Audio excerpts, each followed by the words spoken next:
We are breaking down El Nino, and it's getting big headlines this year. I'm ABC 10 Chief Meteorologist Monica Woods in Sacramento, California. We'll talk about the definition of El Nino, also the impacts specific to California, and finally, how climate change may be impacting not only this El Nino, but future ones as well. So we head to the central and eastern Pacific. That's where forecasters look at this specific area for water temperatures. If they're warmer or cooler than normal by about 0.5 degrees Celsius, then we start talking about the different ENSO phases. That's the El Nino Southern Oscillation phases. Neutral is less than 0.5 degrees Celsius of a change. La Nina is 0.5 degrees Celsius cooler than average. And El Nino is going to be the opposite, 0.5 degrees Celsius warmer than average. Now, you may be noticing in that acronym ENSO, there's no La Nina. Well, here's a little bit of history, and this is the reason why. When this was originally discovered, El Nino was the phase that we were in, warmer than average temperatures across that equatorial Pacific.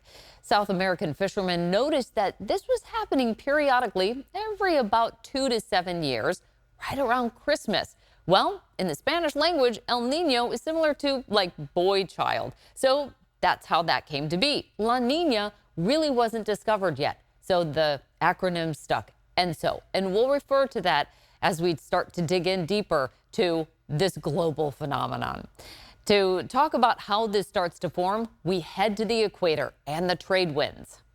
In the neutral phase, you tend to see cooler water off the coast of South America with warm water on the other side of the Pacific. But when we have weaker trade winds, we end up with warm water stretching east to the coast of South America, leading to our El Nino phase of ENSO.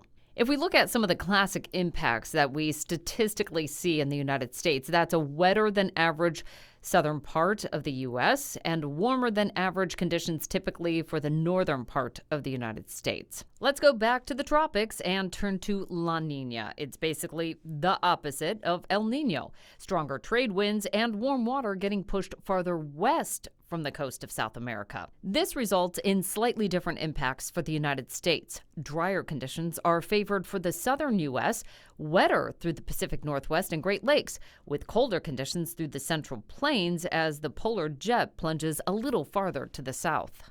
But again, we talked about global impacts, and El Nino can have catastrophic global impacts. In fact, in parts of Kenya, they're already starting to see areas of flooding and unfortunately deadly flooding, as well as some brush fires that are breaking out in parts of Australia, where they typically have drier than average conditions in an El Nino year. Dry and warm conditions also in parts of the globe, as well as what we talked about here in the United States, warmer than average conditions. There is our wetter than average conditions that start to populate here through parts of the United States and parts of South America. And then finally, wetter and cooler. And that is in parts of the United States through the southern plains all the way through the deep south. So those are some of the conditions that will continue to follow. Now, with each El Nino event, there's different categories of that. And so let's break it down. A weak El Nino will have temperatures that are 0.5 to 0.9 degrees Celsius warmer than average. We've had 11 since 1950. And you can see there's many years where we actually have a weak El Nino going on, but it doesn't get the headlines. And we'll explain why. Moderate El Nino is going to be 1 to 1.4 degrees Celsius warmer than average. If my math's right, I think we've had 6. 1, 2, 3, 4, 5, 6, 7. Is that right? 1, 2, 3, 4, 5, 6, 7 years for moderate. Okay, strong El Ninos. 1, 2, 3, 4, 5. Yeah, 5 strong El Nino events. 1.5 to 1.9 degrees Celsius warmer than average. And then we get into this super El Nino, where it's 2 degrees Celsius warmer than average. And we've only had 3 times that has happened in the last 70 years. And that takes us to today and why we are getting these headlines right now. What you're going to see right here are all the different plots of these sea surface temperature modelings that's showing what is expected here in the next 3-month category. So we dissect this into 3-month groupings. Right now, strong El Nino, but a 35% chance that it will be as strong as 2015, 2016, the strongest that we've had. But the impacts didn't necessarily align with what you would think. Ooh, super strong El Nino. It's going to be a complete washout for places like California. We'll look at some of the statistics there and some of the climatology. But here's this red line, which is going to be basically your middle line right there. And if we look at November, December, January, it's going to peak right in that time frame right there. And I just want you to remember that November, December, January, and even parts of February is when this super El Nino potentially will be peaking. And it's particularly important for California in that time frame. Once we get into the spring season, you can see the probabilities of that continuing go down, and we get into more of a neutral phase by the end of the spring and into the summer. It could be back to a La Nina by next year, but again, that is still to be discovered. Okay, this is the reason why I wanted you to remember that November, December, January, even February timeframe, because when we look at normal rainfall in a place like Sacramento, you can see that we go up dramatically for our climatology. These are our rainy months right here, December, January, February, and then it starts to fall off. But for a large part of the year, we just don't get a whole lot of rain, which can be greatly beneficial, but it can also result in catastrophic flooding. So specifically talking about California now, we'll just start to laser focus this on the state. A strong El Nino doesn't have a really strong signature for Northern California. You can see with our pie chart right here, we're kind of equally wet, equally dry. But when we take a look at Southern California, there's a much stronger signal that it will be wetter than average. And that can be problematic for parts of the state when we especially talk about flooding. So in a weak El Nino event, much of the state is kind of running close to average. There's a few pockets in here for some of our basins that will be running above average, particularly for Southern California. A moderate El Nino event favors a slightly wetter than average throughout almost the entire state. Now, here's a little bit of an oddity when we look at a strong El Nino event. You would think that, oh, it's going to be even wetter than average if a moderate El Nino statistically looked wetter than average. But we actually have parts and big parts of Central and Northern California that show below normal precipitation. One key factor there is our biggest reservoirs, which hold all the water that we need for the dry months, are in the northern part of the state. So we actually need to be pretty close to average. Okay, now let's go into the very strong El Nino events. Again, statistically speaking, in our climatology, the entire state tends to run not only at average, but well above average. It's not a one-to-one ratio here because now I'm going to break it down by each of the three previous strong and super strong El Nino events. Here's 1982-83. And you'll notice the shading is very obvious here because we've got green throughout the entire state. 97-98, very similar as well. We had most of the shading in green. And then when we take a look at the most recent one in 2015-2016, we did okay for Northern California. But for Southern California, we actually ended up below average. Southern California pulls water from Northern California, so it wasn't the worst case scenario, but that just shows you how unpredictable a super El Nino can be. We talked to Jan Knoll. He's one of the foremost experts on ENSO, and he sums it up perfectly. You know, whenever I've given lectures or given classes about El Nino, my first slide is a plain black slide with white lettering that says it's complicated. You're going to have storms anyway. And, you know, they get influenced by atmospheric rivers, but atmospheric rivers are not the storm. Same with El Nino. They're influenced by El Nino, but they're not caused by El Nino. In 1982 and 1983, and then 1997-98, which is sort of the benchmark a lot of people use for this is what a very strong El Nino looks like in California. There are all sorts of other things going on in the atmosphere at any time. You know, there's a Pacific Decadal Oscillation and Madden-Julian Oscillation and Arctic Oscillation. I call it this whole alphabet soup of different things that are going on. So while El Nino might be the superstar of the game, sometimes somebody will come off the bench and have an influence. And in those years, you don't always get that, what is, quote, that typical El Nino. The other complicating factor for California is the incredibly diverse topography. Here's a look around much of northern and parts of central California. Mount Shasta, we have beautiful high peaks, great skiing, and then that's going to be close to Redding. So that's closer to the California-Oregon border, just to give you a little bit of geography there. San Francisco, obviously right along the coast. We get beautiful coastal fog and just fabulous cool conditions there. Blue Canyon, we've got elevation of roughly about 5,000 feet. So we've gone from basically the coast at sea level to 5,000 feet for Blue Canyon, where we start to see some of the bigger impacts of snow. But then we head to Jackson, which is in the foothills, and that's going to lie right in between the valley and the Sierra. So we've got this topography that has a lot of different elevation and a lot of different microclimates. What's great about our snowpack is we can use that for our water supply. It melts and runs downhill. We store it in our reservoirs, and we also store it in groundwater. This is what we use for our dry months. But if the reservoirs become too full, we can't put it in the ground soon enough, and it ends up being a flooding concern. So it is a tremendously difficult job for water managers when we're heading into a year like this.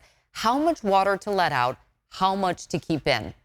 Here are some of our bigger reservoirs throughout the state, Shasta and Oroville. And as you can see, those are running pretty good. Now, we're only about 65 to 70% full, I should say. But historically speaking, we're still above average. We had a great year last year for our water year, one of the biggest in parts of the Sierra, and that allowed us to store a lot of water and a lot of cold water as well. There was a lot of snow melt coming out.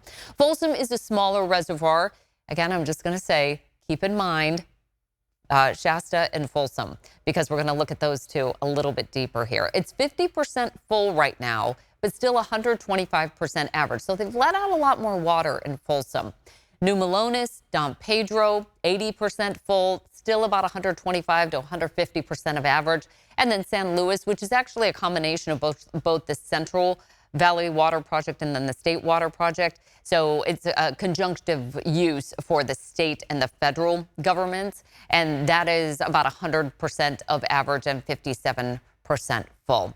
Okay, so let's dig a little bit deeper into, letting water out. Why wouldn't you just keep all the water in until you actually start seeing a lot of rain come in? Well, we've got certain parameters that have to be followed. Those are set forth by the U.S. Army Corps of Engineers. So there's this book that has the guidelines and the rules by which you have to either let this much water out or keep this much water in. And it's all about flood protection and water supply. But at this point in the year, it turns completely over to flood protection.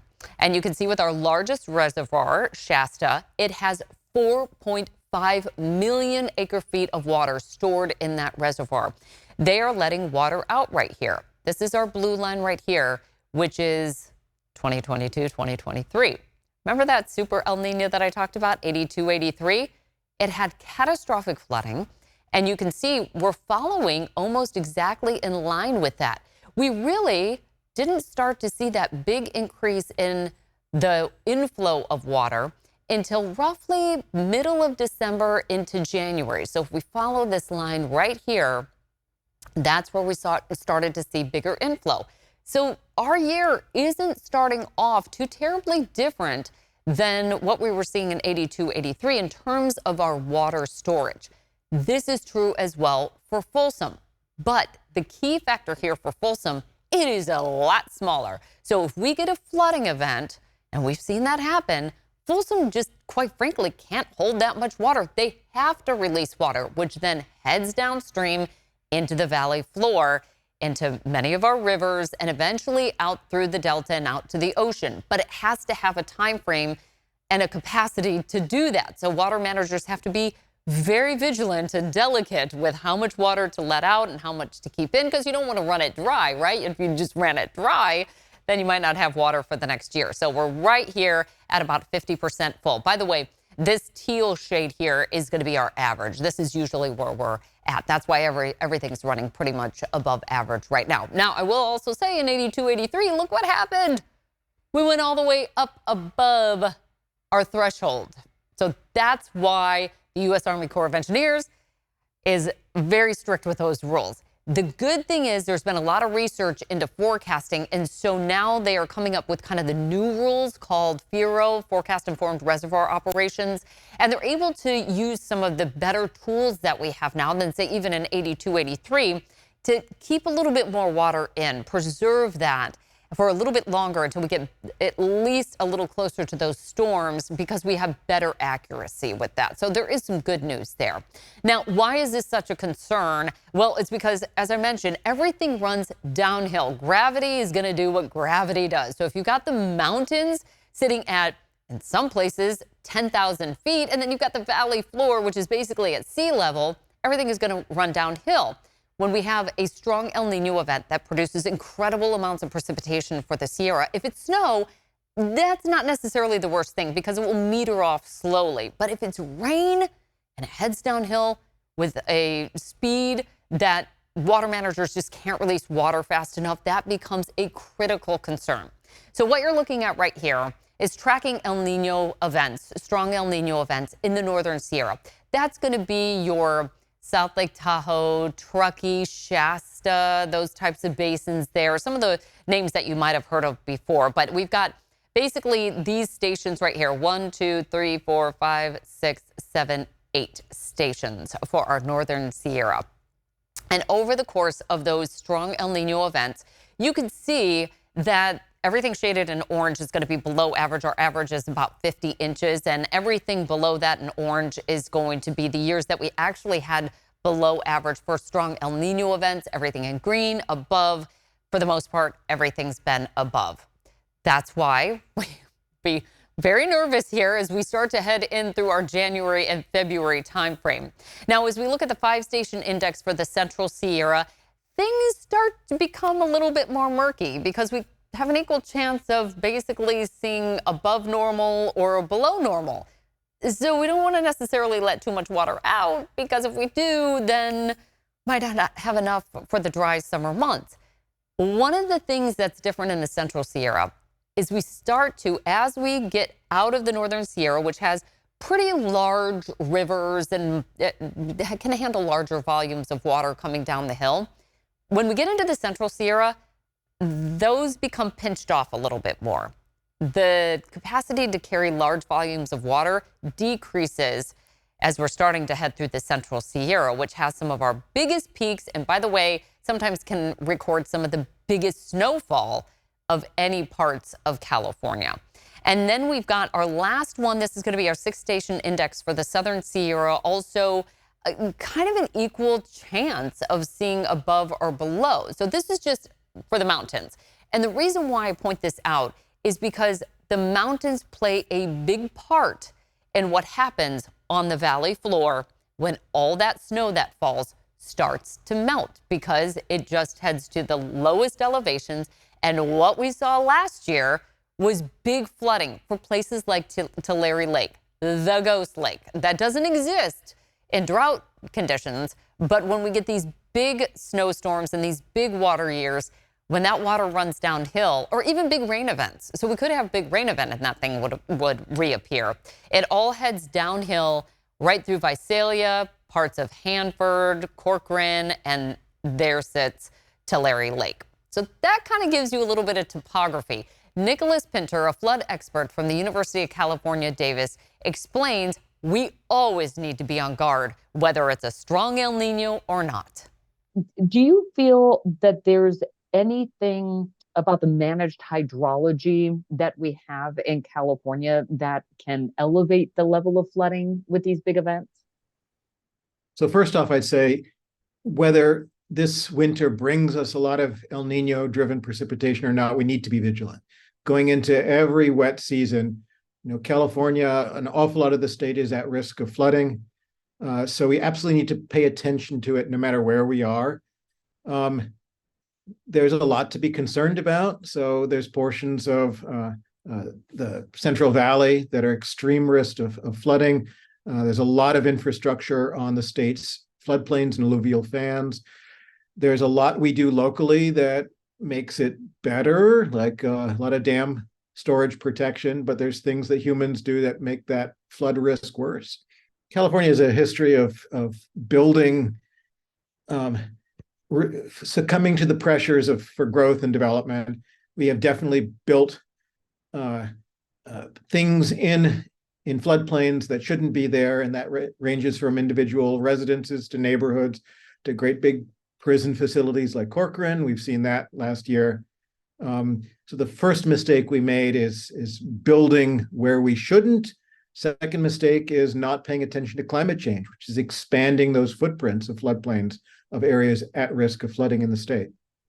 There's a lot of good people working on this, trying to sort of unwind some of the flood risk that we've built ourselves into here. So there's local solutions like the Pajaro River. They're setting some of the levees back, trying to give some room for the rivers there. We're investing in levees that have been neglected. For example, in Sacramento County, Yolo County, there's been hundreds of millions of dollars of investment. So some mistakes made in the past. We're hoping to unwind some of those mistakes in the future. We're off to a bit of a slow start, and I know a lot of folks have been asking, so when are all these El Nino conditions going to start to unfold? We're well below average right now through much of the state, about 1.5 to 2 inches, almost 3 inches for Redding in the northern part of the state, and then even Southern California off to a slow start as well. And precipitation forecasts coming out of some of the forecasting offices are saying, yes, this is actually off to a slow start. But what's expected once El Nino really kicks into high gear and starts influencing some of the storms that will be coming into California, it looks very likely we'll be heading more into a wetter than average, if not at average scenario come January, February, and March. We'd like to be right at average would be fantastic. We don't want to be too far above that we get into a flooding scenario because, again, when you look at that El Nino pattern, it does favor a wetter than average Southern California. In terms of our temperatures and our precipitation from the Climate Prediction Center, they're very much still falling in line with that El Nino typical pattern here, with above average temperatures expected for the next 3 months across the Pacific Northwest, parts of Northern California, and then a wetter than average throughout the entire state, still calling for kind of that drier setup here throughout parts of the northern areas of the country. I talked to Ian Faluna. He's a micrometeorologist at the University of California, Davis, and he says agricultural forecasts are actually leaning into parts of the Sierra being wetter than average, and also global temperatures should have a key El Nino signature, as well as how climate change may be impacting this global weather event.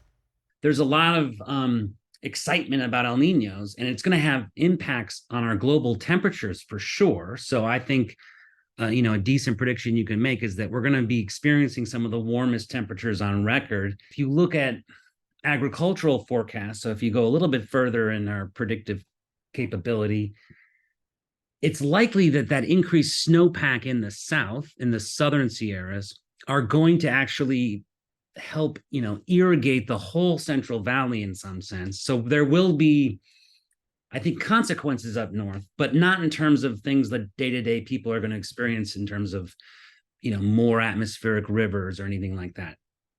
But there's some indication that there seems to be sort of more variability in the El Nino cycles as the climate warms, but as far as I'm concerned, there's nothing definitive out there about what exactly, we have a hard enough time forecasting this strange internal variability of the system. Left to our own devices, just a priori, we can't necessarily predict it that well. So how it's going to change to this increasing temperatures is, I think, a very open and exciting scientific question, but I don't think we're there yet and able to answer it. I hope you enjoyed this in-depth discussion on El Nino, just dissecting everything from the global impacts to California specifically. If you enjoyed this, make sure that you click on our weather extras on our ABC 10 Plus app.